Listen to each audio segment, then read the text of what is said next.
어른들이 아이들을 보면 가끔 이런 질문들을 합니다. 엄마가 좋아? 아빠가 좋아? 이런 질문을 하죠.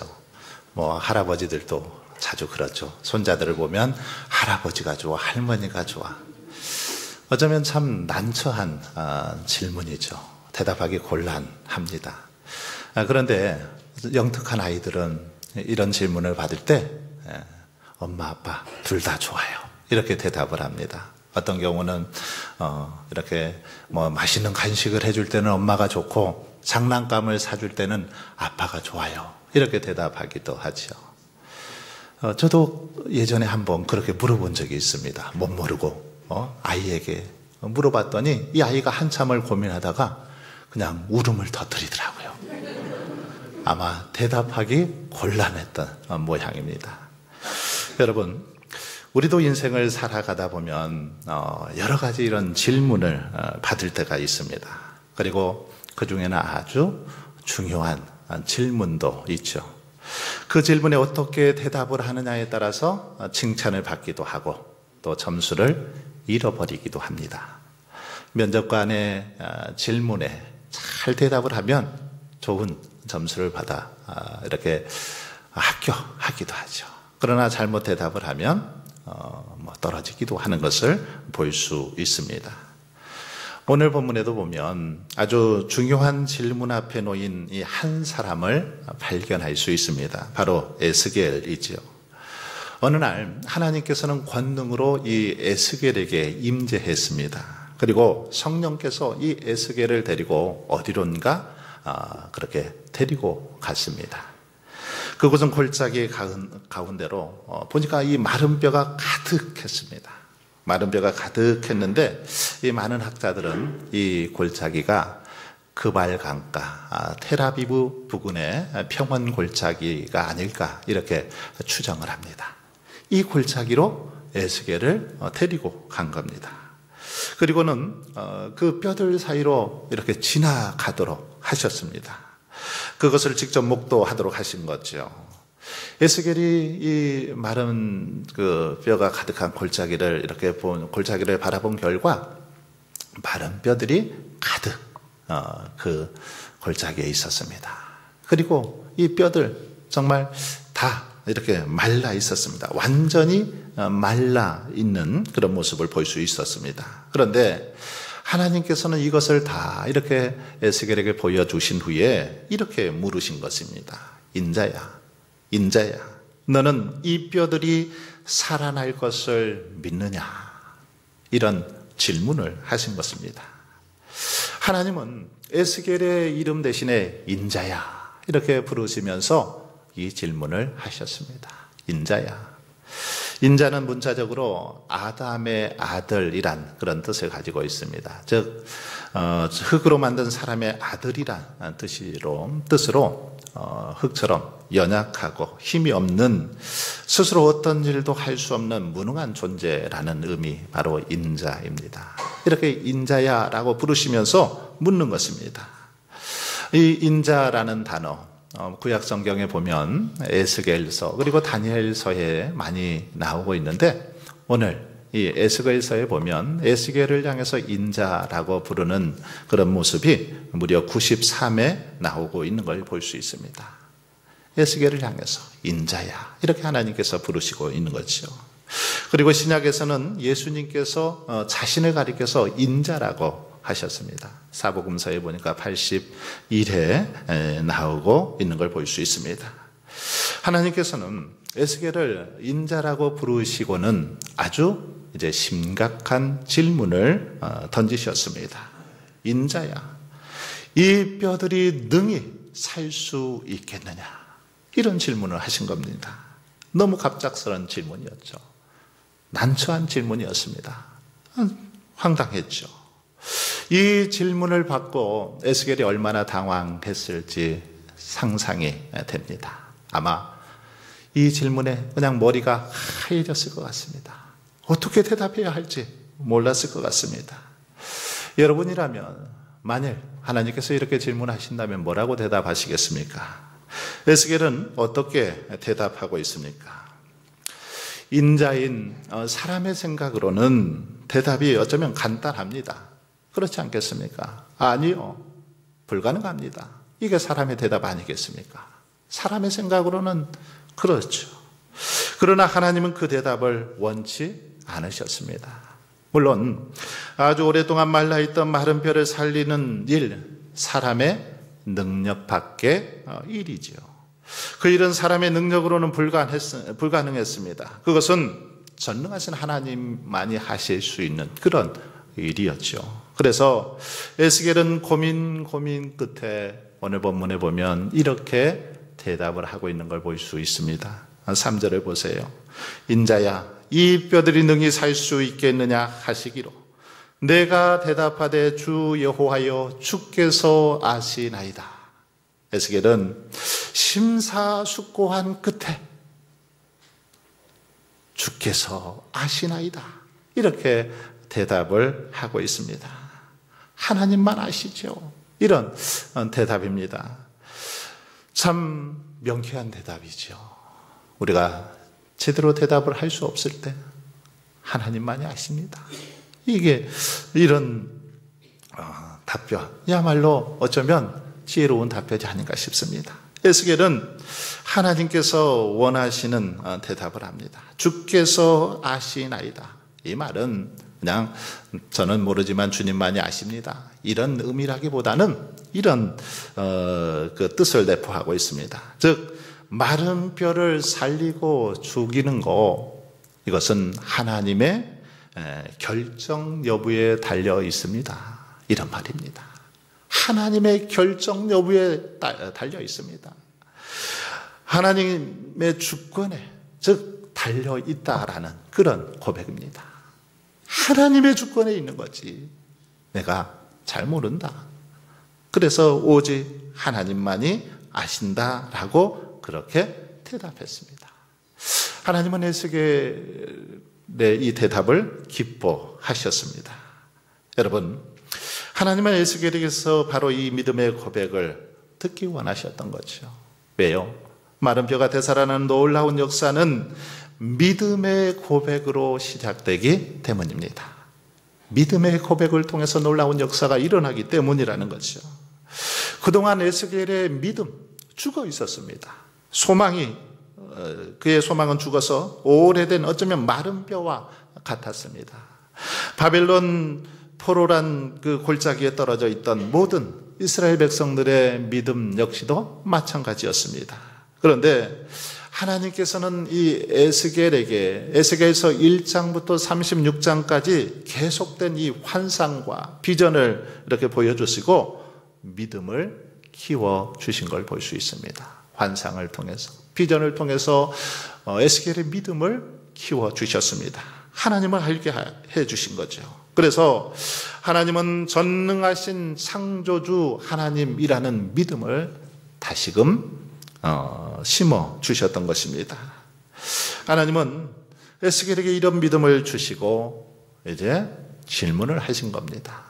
믿음을 키워주신 다음에 질문을 하십니다. 그래서 하나님은 하실 수 있습니다라는 대답을 하도록 하신 거죠. 에스겔이 자신은 할 수 없지만 하나님은 하실 수 있다라는 그런 믿음을 갖도록 하셨다라는 겁니다. 그리고 이 에스겔의 믿음을 통해 마른 뼈와 같은 이스라엘 백성들을 군대로 그렇게 살려 주신 것을 볼 수 있습니다. 마른 뼈들과 같은 이스라엘 백성들을 군대로 삼아 주셨던 걸 우리는 잘 알 수 있습니다. 그렇습니다. 우리는 할 수 없습니다. 우리의 능력으로는 마른 뼈 되살릴 수 없습니다. 그러나 하나님은 능히 하실 수 있는 분임을 믿습니다. 우리는 못하지만 전능하신 하나님은 하실 수 있습니다. 여러분, 지금 에스겔이 처한 상황은 마른 뼈들처럼 결코 회복을 기대할 수 없는 그런 상황이었습니다. 하나님과 온전한 관계로 들어가는 것은 더더욱 바라볼 수 없는 그런 상태였지요. 그러나 이런 상황에서도 에스겔은 하나님의 전능하신 능력을 굳게 믿고 하나님께서는 능히 하실 수 있다라고 믿음으로 고백했습니다. 믿음으로 고백하니까 하나님께서는 이런 믿음의 고백을 기뻐하시고 그 고백을 실상으로 그렇게 이루어 주신 것을 볼 수 있습니다. 믿음으로 고백하니까, 입술을 열어서 고백하니까 그 고백을 실상으로 그렇게 드러나게 하시더라는 것입니다. 성령의 사람이었던 케네스 핵인 목사님은 그리스도 안에서라는 책에서 이렇게 말합니다. 믿음의 고백은 실제를 창조한다. 그 말씀을 실제가 되게 하는 것은 다름 아닌 당신의 믿음과 고백이다. 이렇게 말하고 있습니다. 예, 믿음의 고백, 이게 실제, 이 리얼리티를 창조한다 라고 그렇게 말하고 있습니다. 그는 계속해서 믿는 것은 언제나 성령으로 하고 고백은 입으로 한다. 당신이 어떤 것을 심령으로 믿고 그것을 당신의 입으로 고백할 때 그것은 당신에게 실제화된다. 믿음의 고백은 실제를 창조한다. 이렇게 말하고 있습니다. 믿음의 고백이 실제를 창조한다 라는 것입니다. 무슨 말입니까? 하나님은 우리의 믿음의 고백을, 우리 입술의 고백을 실제로 드러나게 하시는 그런 능력이 있다라는 것입니다. 그래서 바울도 뭐라고 우리에게 말하고 있습니까? 사람이 마음으로 믿어 구원에 이르고, 마음으로 믿어 의에 이르고, 입으로 시인하여 구원에 이른다 말씀하고 있습니다. 마음으로 믿어 의에 이르고 입으로 시인할 때 구원에 이르게 된다. 이렇게 말하고 있는 걸 볼 수 있습니다. 왜 그렇습니까? 하나님은 말씀대로 이루시는 능력이 있기 때문이죠. 우리 입술의 말을 그대로 이루시는 능력이 하나님께 있기 때문이라는 것입니다. 그래서 땅이 공허하고 혼돈하며 흑암이 깊음 위에 있을 때 하나님이 빛이 있으라 명령하셨더니 빛이 그렇게 창조된 것을 볼 수 있습니다. 주님께서도 일어나 내 침상을 가지고 집으로 가라 말씀하셨더니 중풍병자가 일어나가는 역사가 나타났던 것을 볼 수 있습니다. 여러분, 하나님은 지금도 마른 뼈를 살려내실 수 있습니다. 다만 하나님, 내가 믿습니다. 하나님은 하실 수 있습니다 라고 믿는 믿음의 고백을 하는 사람을 통해서 이런 일이 나타나는 걸 알 수 있습니다. 믿는 사람의 믿음의 고백을 통해서 이런 역사가 나타나더라는 것입니다. 단 한 사람의 믿음의 고백만 있으면 오늘도 충분히 이런 역사가 나타나더라는 것입니다.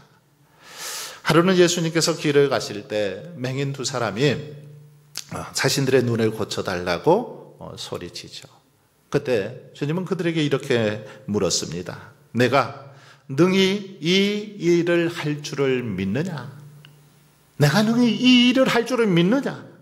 그러자 두 맹인이 주여 그러하오이다.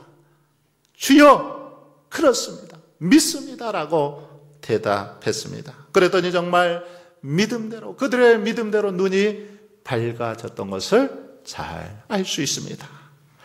여러분, 전능하신 하나님이 함께 하시면 다른 거 볼 거 없습니다. 생각할 거 없습니다. 현실이나 상황이나 환경, 경험 모든 것을 뛰어넘어서 하나님의 수준에 이르게 되는 것입니다.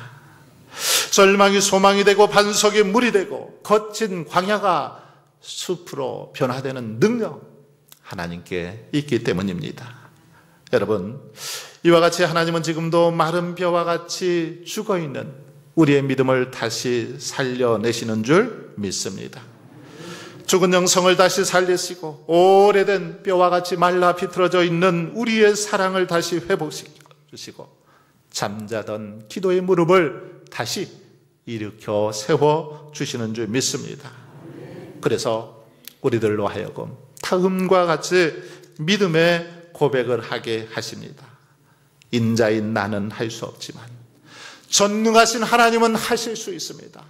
나는 부족하고 연약해서 아무것도 할 수 없지만 전능하신 하나님, 살아계신 하나님은 능치 못함이 없습니다라고 찬양하게 합니다. 그 믿음으로 기도하게 하시고 확신하게 하십니다. 그 확신을 가지고 끝까지 하나님의 역사를 기다리게 하시더라는 것입니다. 또한 주님이 하신 일을 눈으로 보고 손으로 만지게 해 주십니다. 주님은 나의 최고봉이라는 그 책의 저자 오스왈드 챔버스 목사님은 죄인이 성도로 변할 수 있는가? 왜곡된 삶이 다시 똑바로 펴질 수 있는가?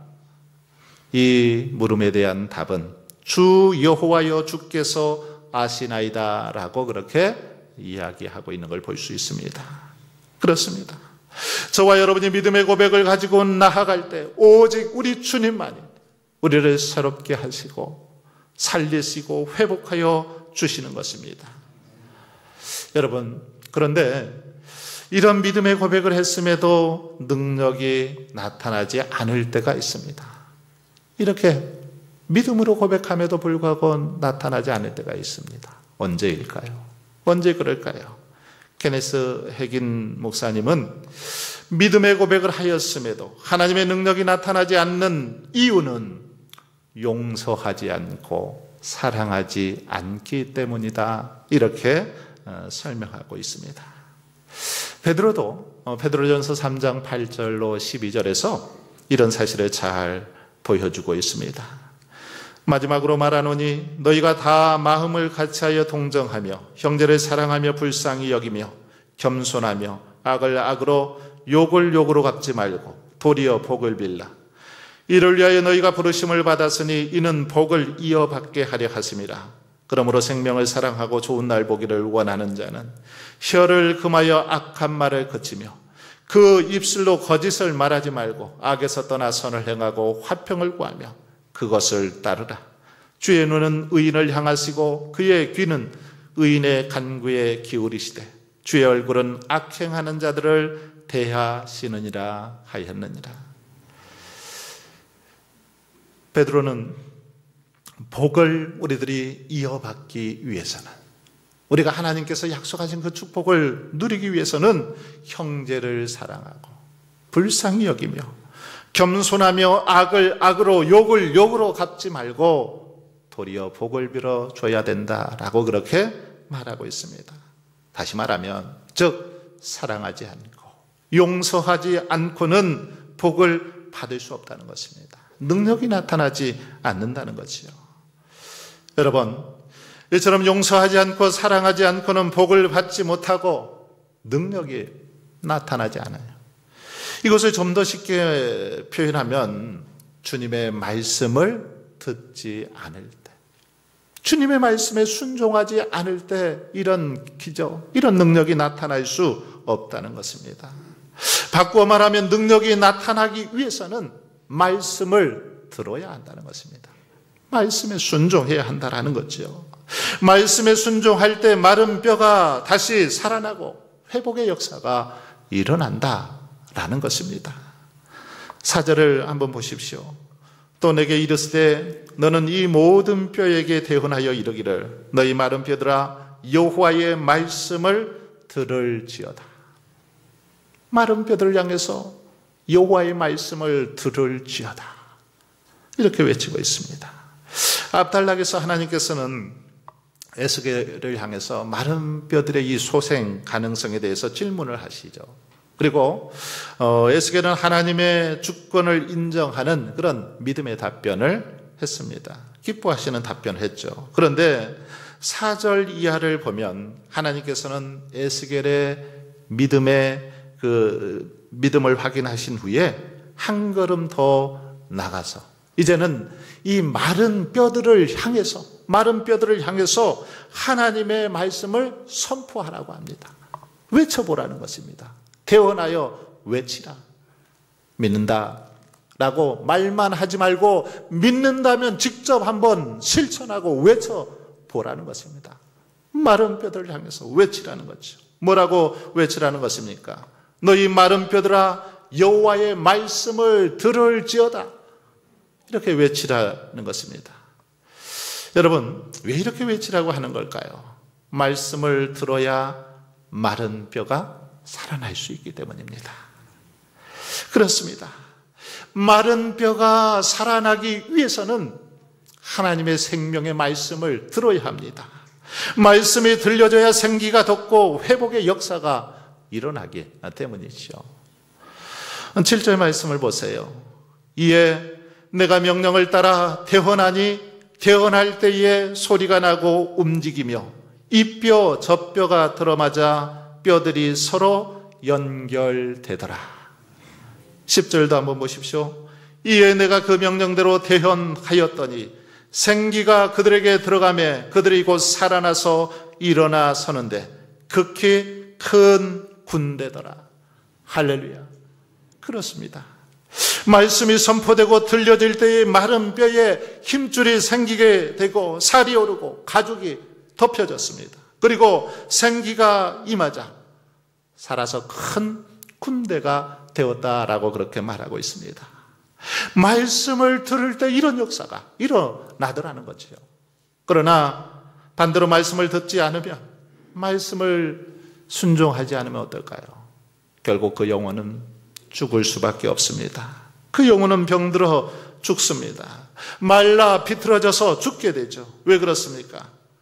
하나님의 말씀만이 우리 영혼의 양식이요 창조의 능력이 있는 말씀이기 때문입니다.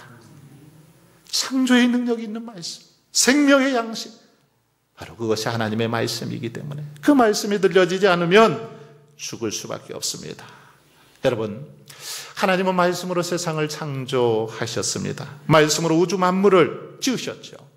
예수님도 말씀으로 병든 자들을 고치시고 말씀으로 귀신을 쫓아내셨습니다. 말씀으로 풍랑을 잔잔하게 하셨습니다. 말씀에는 여러분 이런 능력이 있는 것입니다.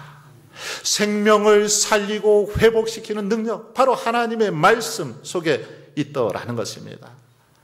여러분, 바빌론 포로 가운데 있는 이스라엘 백성들은 마른 뼈와도 같았고 어쩌면 무덤 안에 있는 죽음과도 같았습니다. 한마디로 말해서 그들은 전혀 회복의 소망을 가질 수 없는 그런 형편들이었죠. 그러나 하나님은 그들을 다시 회복시키셨습니다.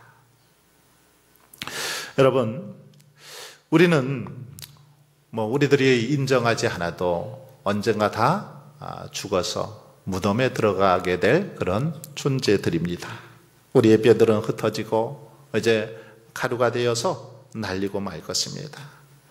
모두 다 죽음을 다 맞이하게 되어 있다라는 거죠. 때문에 어쩌면 죽음만 생각하면 우리의 삶이 좀 허무하기도 하고 또 절망스럽기도 합니다.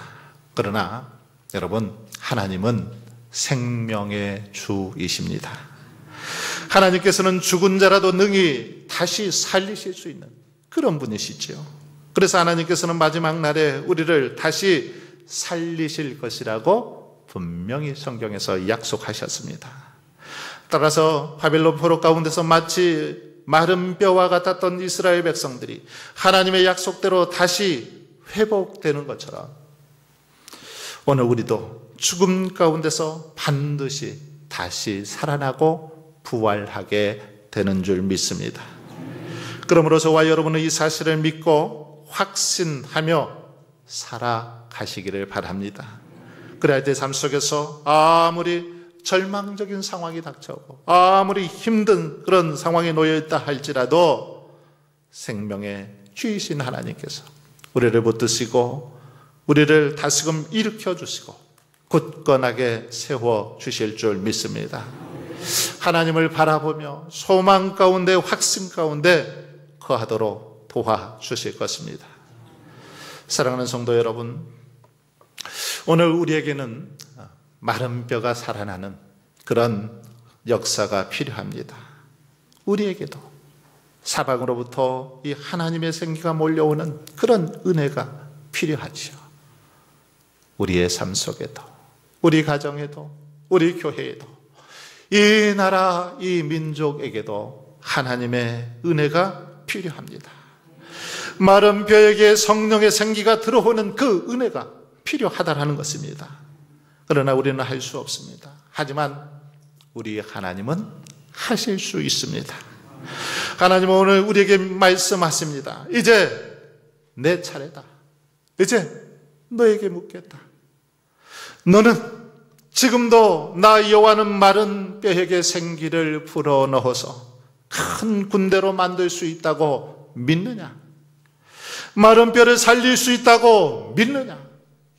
모든 불가능도 가능케 하심을 믿느냐? 묻고 계십니다. 이 질문 앞에 우리 모두 믿음의 고백을 올려드리십시다. 나는 할 수 없으나 하나님은 하실 수 있습니다. 주님은 하실 수 있음을 나는 믿습니다. 주님은 전혀 능치 못함이 없음을 확신합니다. 믿음의 고백을 드릴 수 있기를 바랍니다. 이 믿음의 고백을 통해서 날마다 놀라운 하나님의 역사, 하나님의 은총을 마음껏 누리며 살아갈 수 있기를 주의 이름으로 축원합니다.